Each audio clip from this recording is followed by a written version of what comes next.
بہت پرانی بات ہے، ہندوستان کے شہر آگرہ میں ایک بڑا ہی شاندار قصبہ ہوا کرتا تھا۔ اس قصبے کے لوگ بڑے محنتی، نیک اور خدا پرست تھے۔ وہ دن بھر محنت اور لگن سے کام کرتے اور شام کو اپنے اپنے کام سے فارغ ہو کر ایک دوسرے کے دکھ درد میں شریک ہوتے تھے۔ لوگ اگرچہ مختلف مذہب سے تعلق رکھتے تھے، تاہم ایک دوسرے کے مذہب کا خیال رکھتے اور ہمیشہ مل جل کر رہتے تھے۔ وہ ایک دوسرے کے تہواروں میں بڑی خوشی سے شریک ہوتے اور آپس میں گلے مل کر اپنی اپنی نیک خواہشات کا اظہار کرتے تھے۔ ان کے بعض میلوں ٹھیلوں نے تو عوامی تہواروں کی شکل اختیار کر لی تھی۔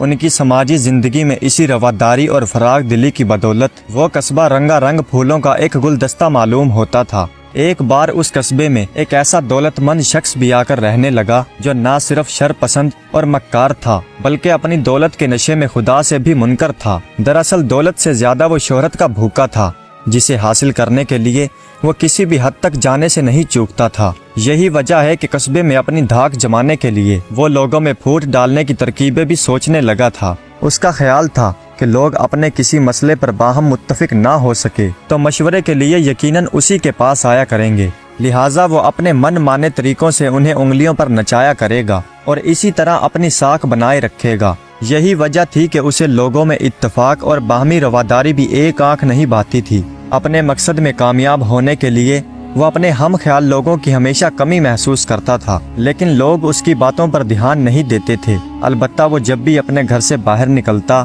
راستے میں ملنے والے اپنا اخلاقی فرض سمجھ کر اسے سلام ضرور کرتے۔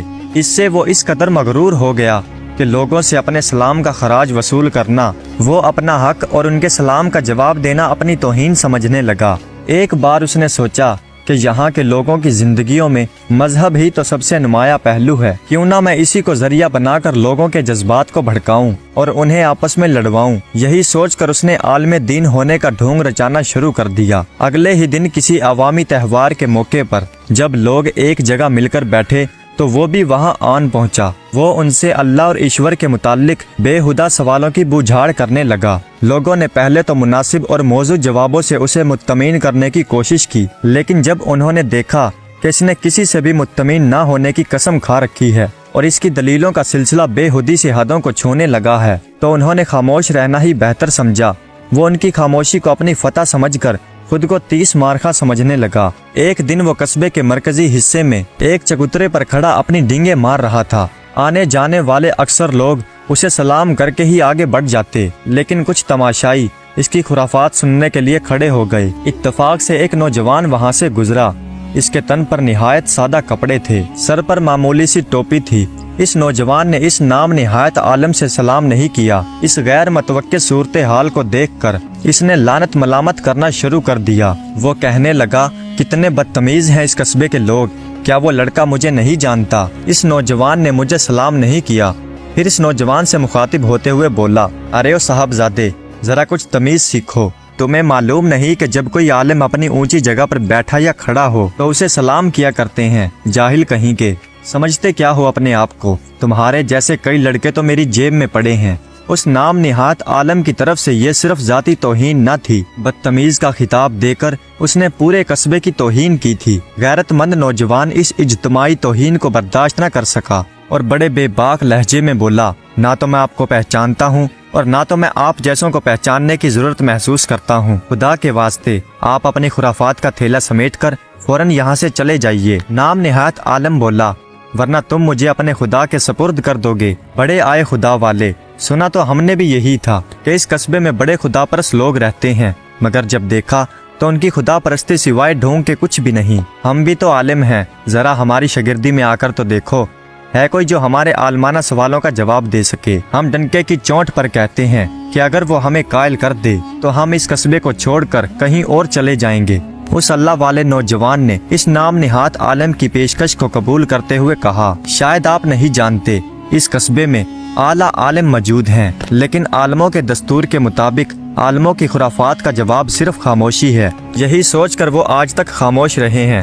اگر آپ مجبور کر رہے ہیں تو خدا کے فضل سے یہ خاکسار آپ کے سوالوں کا جواب دینے کے لیے کافی ہے، بشرطے کہ آپ اپنے وعدے پر قائم رہیں اور قائل ہونے کی صورت میں فوراً یہاں سے چلے جائیں۔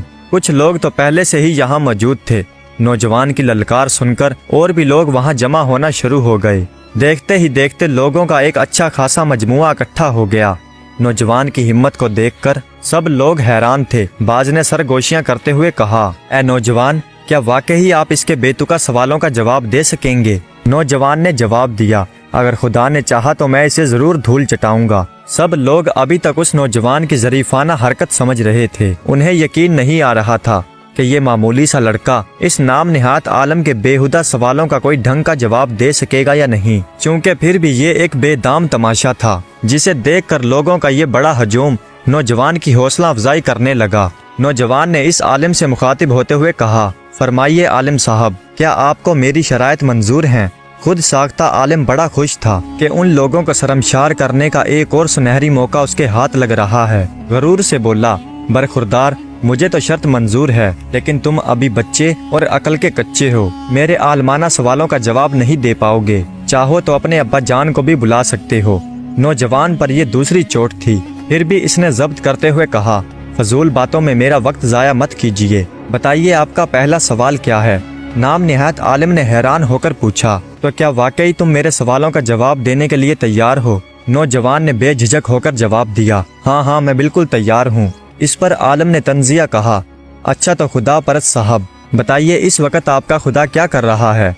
नौजवान ने मुस्कुराते हुए जवाब दिया, साहिब, आप तो आलिम हैं और ये बाखूबी जानते हैं कि हाजतमंद से हाजत रवा का रुतबा बुलंद होता है। लिहाजा इस इखलाकी तकाजे का लिहाज रखते हुए पहले आप इस ऊंची जगह से नीचे उतर आइए, ताकि ये खाकसार ऊंची जगह पर खड़ा होकर आपके सवालों का जवाब दे सके। नौजवान की बात को मजाक समझकर आलिम मुस्कुराता हुआ नीचे उतर आया और लड़का इसी चबूतरे पर जाकर खड़ा हो गया और बुलंद आवाज में कहने लगा, हजूर सुन लीजिए कि इस वक्त मेरा खुदा क्या कर रहा है। फिर लोगों से मुखातिब होते हुए बोला, ऐ लोगो, तुम गवाह हो जाओ, इस वक्त जैसा कि तुम देख रहे हो, मेरा खुदा एक मुनकर के रुतबे को घटाकर एक खुदा परस्त का रुतबा बुलंद कर रहा है और मुनकर को इसके इनकार की सजा देते हुए मुझसे कह रहा है कि सच कभी झूठ के सामने नहीं झुकता। सच के सिपाही बनकर हमेशा तुम भी सच पर डटे रहो। अगर कोई अपनी ही अजमत के गुण गाए तो उसे कभी अजीम तस्लीम मत करो। ये सुनते ही मगरूर आलिम जो नीची जगह पर खड़ा था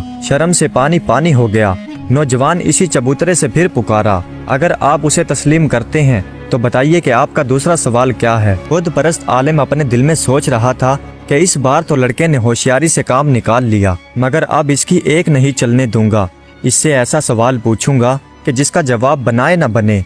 फिर कुछ देर सोचते हुए बोला, हाँ तो बरखुरदार, जरा बताइए कि खुदा से पहले क्या था? उस नाम नेहात आलम के इस सवाल पर नौजवान मुस्कुरा दिया, गोया उसे पता था कि मुनहिदों की जानिब से ये एक आम सा सवाल था जो ये नाम निहात आलिम जरूर पूछेगा। नौजवान ने इसी बेपरवाही से जवाब दिया, इससे पेशतर कि मैं कुछ कहूँ, मेहरबानी करके आप ही 9 से उल्टी गिनती गिनना शुरू कर दें। नाम निहात आलम ने उल्टी गिनती गिनना शुरू कर दी, 8 7 6 5 4 3 2 1। एक के बाद चुपचाप खड़ा होकर नौजवान की तरफ देखने लगा। नौजवान ने अब के कदरे जोर देते हुए कहा, क्यों साहिब, मेरा मुंह क्या देख रहे हैं? गिनते जाइए और अगला अदद बोलिए। नाम निहात आलम ने लोगों की तरफ देखते हुए कहा, बोलो क्या खाक, एक से पहले तो कुछ होता ही नहीं। नौजवान ने मुस्कुराते हुए कहा, बकौल आपके कि एक से पहले तो कुछ होता ही नहीं।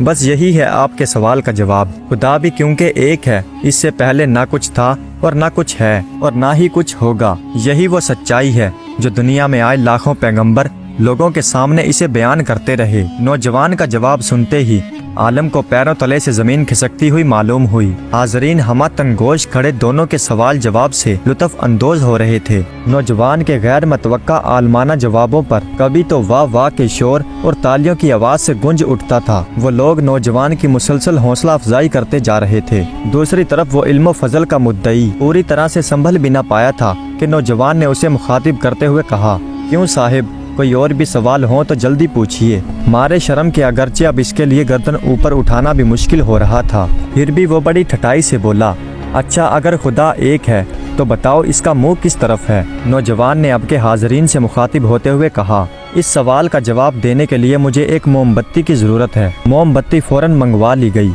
फिर इस नौजवान ने मोमबत्ती को जलाया और जलती हुई मोमबत्ती को एक ऊंची जगह पर रखकर इसी आलिम से पूछा, जरा आप ही बताइए हजूर, इस मोमबत्ती की रोशनी का रुख किस तरफ है? नाम निहायत आलिम कहने लगा, रोशनी तो चारों तरफ फैल रही है। नौजवान ने बुलंद आवाज में एक बार फिर हाजरीन को मुखातिब करते हुए कहा, ऐ लोगो, एक बार फिर से गवाह हो जाओ कि इसी आलिम साहब के मुताबिक मोमबत्ती की रोशनी चारों तरफ फैल रही है। तो सुन लीजिए हुजूर, मोमबत्ती की रोशनी की तरह खुदा का नूर भी चारों तरफ फैल रहा है, लेकिन इस नूर को देखने के लिए भी एक समझ बूझ वाली आंख चाहिए। जाहिलों की आंखें बंद हैं, इसलिए वो इस नूर को नहीं देख सकती। नौजवान के जवाब की ताब ना लाकर अगरचे वो मगरूर आलिम बगले झांकने लगा, फिर भी आखिरी हरबे के तौर पर अपनी जगह से चलकर इस नौजवान के पास पहुंच गया और लोगों की नजरें बचाकर इसने अपनी जेब में हाथ डाला और सोने के कुछ सिक्के अपनी जेब से निकालकर नौजवान की जेब में ठूसते हुए कहा कि साहबजादे,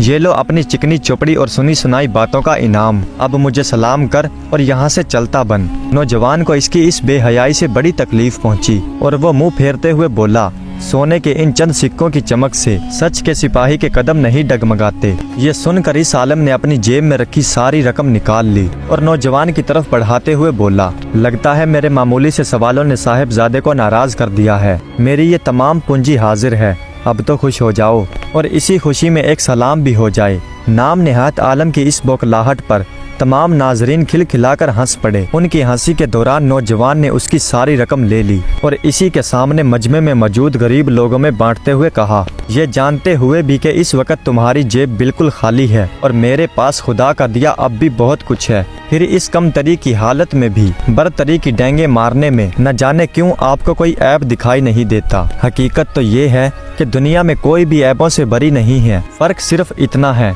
कि आलिम अपने ऐबों को खुद ही देख लेते हैं, जबकि जाहिलों के ऐब दुनिया देखती है। आलिम साहिब, अब तो आप अपने ऐब का अंदाज़ा खुद ही लगा सकते हैं। प्याले से आखिर वही चीज़ टपकती है जो इसके अंदर होती है। ये बात सुनते ही पूरे मजमे में नाजरीन के कहकहों के साथ साथ शर्म शर्म की आवाज़ें भी गूंजने लगी। रुसवाई की ताब ना लाकर इस आलम ने इस सच के सिपाही को 3 बार झुक झुक कर सलाम किया और मारे शर्म के मुंह छुपाकर वहाँ से ऐसा भागा कि फिर कभी उस कस्बे के करीब नजर न आया। दोस्तों, ये कहानी आपको कैसी लगी? कमेंट्स में अपनी राय का इजहार जरूर कीजिएगा। हमारे चैनल को सब्सक्राइब कर दीजिएगा। वीडियो देखने का बहुत बहुत शुक्रिया।